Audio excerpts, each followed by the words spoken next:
Mis hermanos, el Señor Jesucristo les bendiga. En esta oportunidad damos continuidad a la lectura del libro Una historia que no termina. Seguimos en la página 31 donde había terminado la hermana Milo. Y dice, con el propósito de alcanzar cada rincón del país con el cristianismo protestante. Por medio del convenio fue dividido el país en varias regiones correspondientes a las diferentes agencias misioneras. Las ciudades grandes como Bogotá no fueron incluidas en el convenio. Al llegar nuevas agencias, fueron asignadas nuevas áreas o cedidas regiones trabajadas ya por otra agencia. Refiriéndose al reparto del país entre varias agencias misioneras, la hermana Falleta apuntaba, es difícil explicar. Ellos pensaban que como ellos eran primero, que ellos tenían como su sitio y nuevos misioneros, no deben entrar esos, deben extender a otra parte. Wayne Stairs era secretario misionero en las Asambleas Pentecostales de Jesucristo, y de él comentaba el misionero Werner Larsen en 1957, que desde su juventud fue apartado para esta obra especial, educado y enseñado por el mismo Señor para este ministerio. Él ha trabajado incansablemente para despertar interés allá en el norte y a sus esfuerzos abnegados y a sus oraciones se debe gran parte del éxito que se ha obtenido. Así que Wayne Stairs estaba convencido que América del Sur debía ser evangelizada con el mensaje pentecostal y el nombre de Jesús, por lo que en su interés de que esa joven iglesia canadiense oyera la necesidad espiritual de Sudamérica, viajó a finales de 1931 a los Estados Unidos y se puso en contacto con los Berstol. Los invitó al Canadá para que visitaran las congregaciones de las Asambleas Pentecostales de Jesucristo y hablaran sobre su experiencia misionera en Bolivia y su llamado a Colombia. Ellos aceptaron la invitación, también con el objetivo de obtener el apoyo económico que el hermano Stairs, como secretario misionero, les había ofrecido. Ya en Canadá, visitaron a McAdam en New Brunswick. Aún era invierno. Allí hablaron de la obra misionera en Sudamérica. Entre los que oían estaba un joven inmigrante danés de nombre Axel Werner Larsen. De 2 meses atrás se había convertido al Señor. Al terminar su intervención, Charles Berstol dijo, si Dios le llama, ¿quién iría? El joven Larsen levantó su mano. Después los Berstol viajaron a Colombia con un grupo de la agencia interdenominacional Unión Misionera, respaldados entre otras iglesias, en lo económico y espiritual por la Iglesia Asambleas Pentecostales de Jesucristo del Canadá. Y en marzo de 1932 llegaron a la costa atlántica, de allí pasaron a Bogotá, donde se quedaron con los misioneros de la Unión durante 6 meses. Les colaboraron en el trabajo y conocieron la cultura colombiana. El español les era familiar por su estadía en Bolivia. Según explicaba la hermana Falleta, Carlos Berstol no fue enviado de Texas. Yo sé que ellos estaban en el Instituto Bíblico en Dorada cuando él recibió el Espíritu Santo y yo sé que de allá visitaba el Canadá en New Brunswick con el mensaje misionero, pero no de bautismo, porque no eran bautizados en el nombre, y esas iglesias sostenían a él, no todos tampoco, sostenían a él y a los hermanos Larsen. A la llegada de los Berstol a Colombia, cada agencia misionera tenía ya establecida una zona de trabajo. Los presbiterianos trabajaban en Colombia hacía 76 años, durante los cuales habían fundado iglesias, centros educativos y de beneficencia. En algunas de las principales ciudades del país, igualmente, aunque en menor proporción, sucedía con otras congregaciones, con otras agencias misioneras en diversas poblaciones. En atención al Pacto de Caballeros celebrado en 1929 en Popayán, era de esperarse que los nuevos misioneros se ubicaran en regiones no trabajadas con anterioridad. Sin embargo, Bogotá reunía las condiciones para otro misionero y decidieron que los Berstol podrían iniciar labores allí. Cuando trabajaban en ese sentido, llegaron de Inglaterra unos misioneros, quienes buscaban territorio en Bogotá. Entonces la Unión Misionera decidió ubicar a los recién llegados en Bogotá y los Berstol saldrían para otro lugar. La hermana Clara decía que, orando, sentía de parte de Dios que debía salir de Bogotá, y les alegró la idea de no quedarse en dicha ciudad.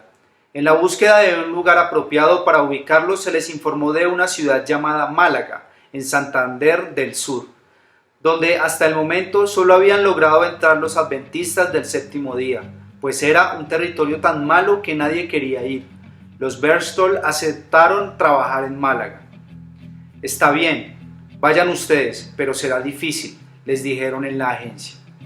Arreglado lo concerniente al viaje, partieron hacia su destino misionero a finales de septiembre de 1932.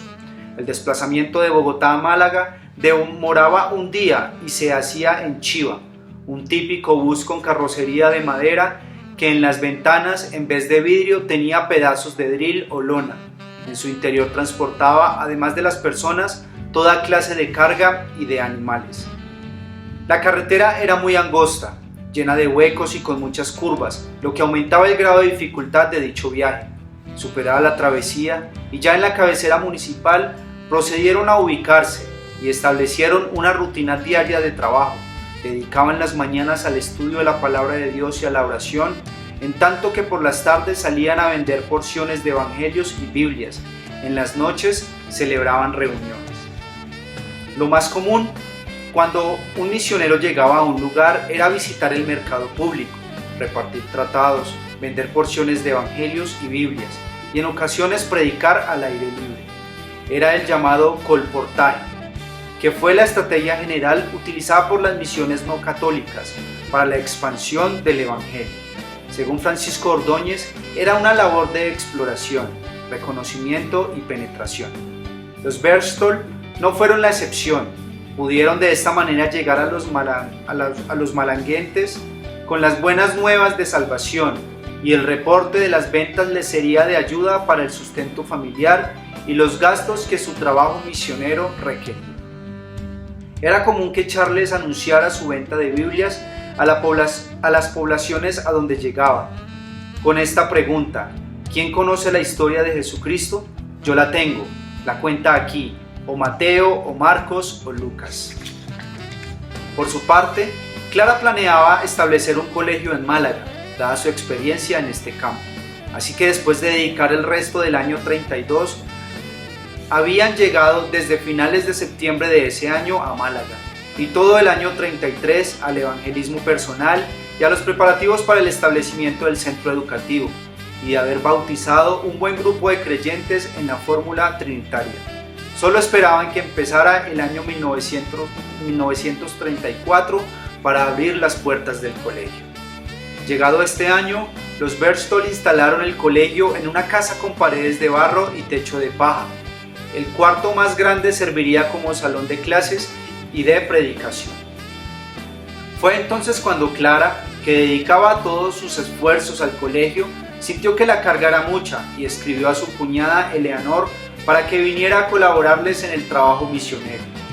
Ella estaba terminando sus estudios en el Instituto Sion en aquella época y aceptó la invitación. Hizo los preparativos de su viaje y el 13 de mayo de 1934 salió del puerto de Nueva York. Después de varios días llegó a Buenaventura, donde la estaba esperando su hermano Charles. Los viajeros hicieron el trayecto hasta Málaga en dos etapas, la primera en un tren que los llevó hasta Bogotá y la segunda en una chiva hasta el propio municipio santandereano. Este vehículo llevaba encima toda clase de animales, plátanos, etc. Y tuvieron una experiencia aleccionadora, en la cual se mostró el poder de Dios, así lo cuenta la misma Eleanor. De un momento a otro sentimos que las ruedas traseras se estaban resbalando por la montaña. El chofer no había visto con tiempo una roca grande en el centro de la carretera. Al tratar de esquivarla por un segundo, dejó la carretera. Clamamos al Señor y protección de su sangre. Al momento nos encontramos de nuevo en la carretera. Al llegar a Málaga, en las horas de la tarde, Eleanor sintió que era bienvenida, pues fue recibida de forma amable por quienes la esperaban, pero la impresionó la religiosidad de las gentes. Al día siguiente, domingo, oyó tocar las campanas de la iglesia y luego sonó la pólvora y vio una procesión que se acercaba. En ella, las mujeres iban vestidas de negro, con sus mantas cubriéndose un ojo y parte de la cara. Tenían velas en sus manos y algunas tenían cintas anchas de color rojo y blanco alrededor de sus hombros. Pero la nueva misionera enfrentaba un problema. No conocía el idioma español y, según sus mismas palabras, lo que aprendía en un día al próximo lo había olvidado. Sin embargo, su cuñada le dio ánimo y la puso a enseñar a los pequeños. Con la ayuda de Clara, quien le preparaba las clases, al poco tiempo ya leía en español y escribía oraciones que su cuñada le corregía y Eleanor leía en el culto dominical. Poco después pasó a ser profesora de niños en la escuela dominical, para lo cual escribía sus clases con anticipación en el tablero. Maruja Correa era una joven que estudiaba en el Colegio Normalista de Málaga, regentado por las Hermanas de la Caridad, y no quería asistir a las reuniones, pero después de un tiempo vino una noche al culto y al pasar las monjas por el lugar se dieron cuenta que Maruja estaba entre los asistentes. Al día siguiente la botaron. Esta situación la entristeció, pero Clara Berstol la consoló y le hizo ver que Dios tenía algo mejor para ella. Se convirtió al Señor y fue la primera persona que recibió el Espíritu Santo y llegó a ser predicadora del Evangelio. Maruja se ganó a su hermana Alicia para el Señor y después de unos meses las dos se destacaban como maestras de niños en el colegio que había fundado la hermana Clara y en la escuela dominical. Sucedió un hecho milagroso en aquella época. Llegó a casa de los Berstol un hombre con 3 de sus hijos para que se los recibieran en el colegio, pero la niña mayor, de nombre Mary, tenía un tumor en la cabeza y sus días de vida estaban contados.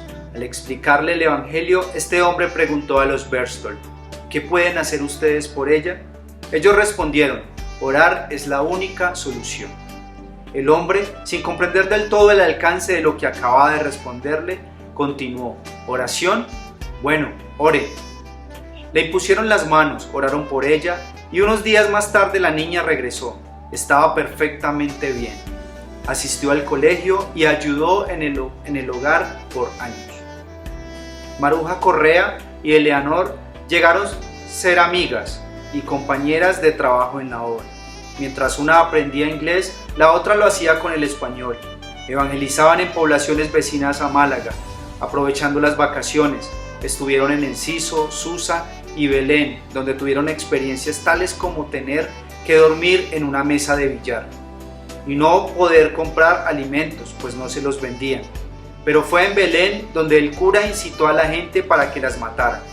La policía tuvo que protegerlas, no permitiéndoles salir por varios días de la pieza en que habitaban, hasta cuando pudieron abandonar el pueblo.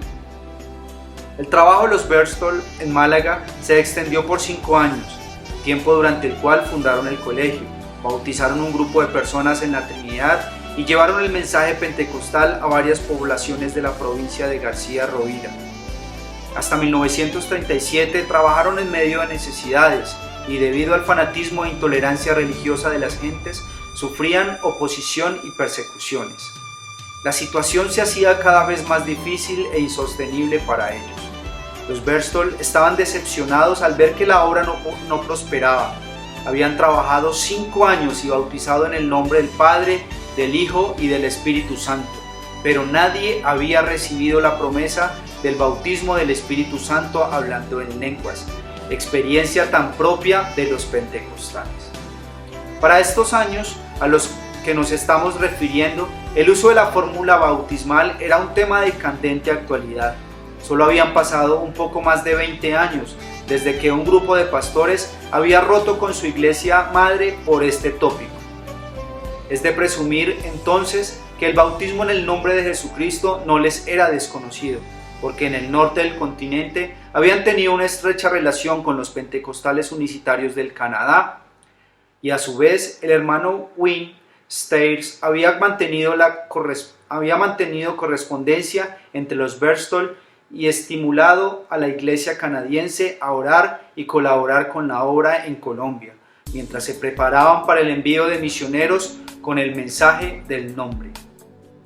En abril de 1937, los Berchtold decidieron terminar con el colegio y salir de Málaga. Se fueron a Bucaramanga, donde veían mejores perspectivas para su trabajo misionero, y a que un joven de esa ciudad los invitó. En Málaga, el colegio había servido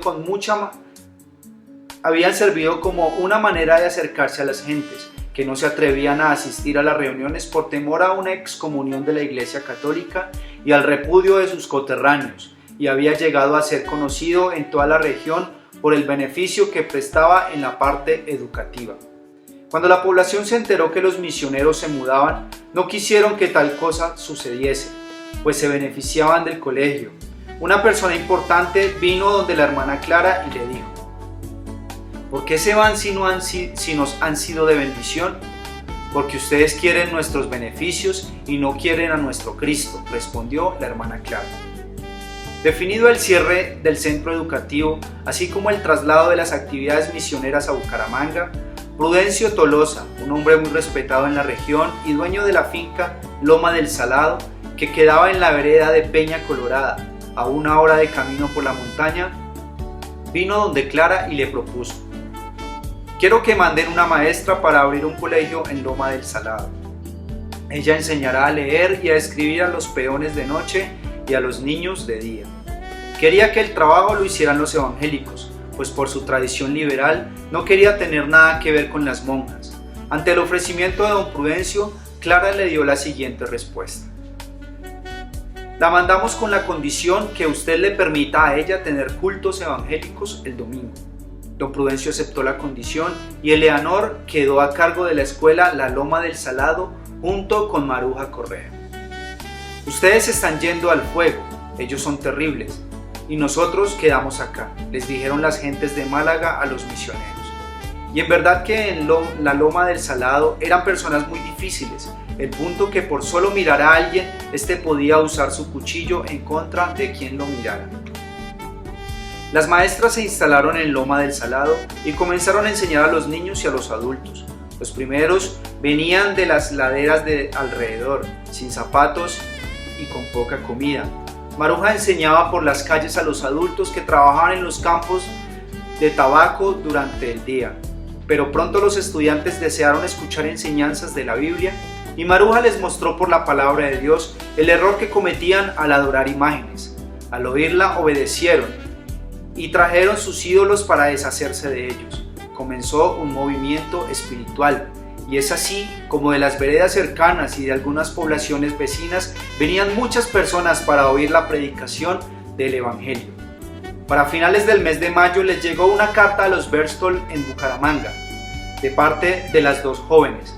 Manifestaban la necesidad que tenían de que los misioneros fueran a bautizar, ya que las gentes estaban arrepintiéndose, llevando sus rosarios, sus ídolos y sus libros, y los quemaban en el patio de la escuela.